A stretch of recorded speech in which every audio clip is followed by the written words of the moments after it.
I'd love to talk about this, right? It's this wild idea that Jesus had to deal with a lot of the same challenges that we face today as we seek to redeem our time, including people frequently trying to distract him from the work he was called to do, right? There's scenes where people literally threw themselves onto Jesus' feet as he was walking down the road, right? There's the scene of the woman touching his cloak, and Jesus was distracted with the knowledge that he healed her. My favorite scene of this is when the man, I think it's in Luke 5, the man drops through the roof and Jesus is preaching and interrupts him. So if somebody's not dropping through your roof right now over your desk, you're not more distracted than Jesus was.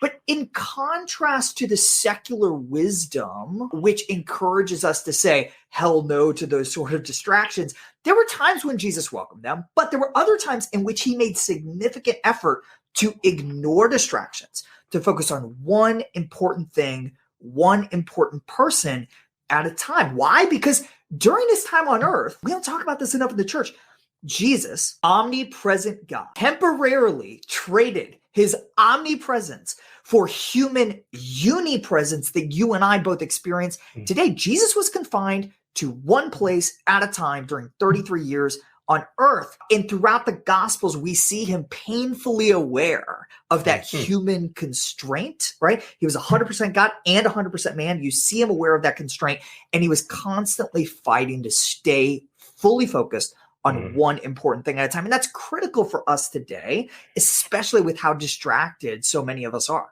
Son like father. Your next book has to be The One Thing. I know that's our title's already been done. If you go back to Genesis, I just did a teaching recently, and it was about how God took the time. I pulled it out of Ecclesiastics, there's a time for everything. How God himself in the first chapter did one thing, a lot of things in the one thing, but he was so focused. You talk about focus. You talk about the necessity not to be interrupted and how to, block out our time. And I've heard that before. I've got, if you look over my shoulder, multiple of those 40 books that you've read, and maybe a couple more. Yeah.